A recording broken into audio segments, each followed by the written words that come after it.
we're trying to figure out if, what are we trying to figure out? Is A, oh, it's A over B. Hold on. We're trying to figure out if A over B is less than C over D.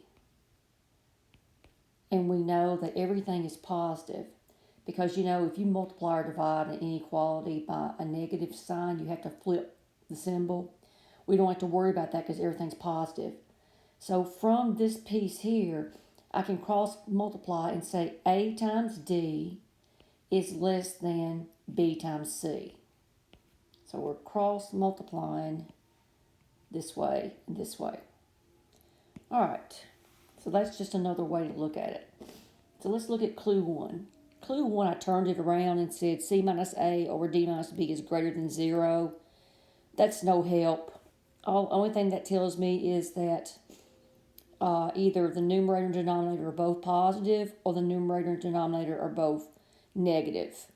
But I don't know which is greater. Is C greater than A or is A greater than C? I don't know any of that stuff. So it doesn't help. Now clue 2 will work. If you notice on both sides I have AD over BC, but I've got 2 of them on the left. So let's divide both sides by AD over BC. And that will leave me just 1 AD over BC here, less than, and if I divide this by AD over BC, that leaves me a 1. And you can cross multiply again, and that's going to give me AD is less than BC, and that's what I'm trying to find. So the answer is B because clue 2 works.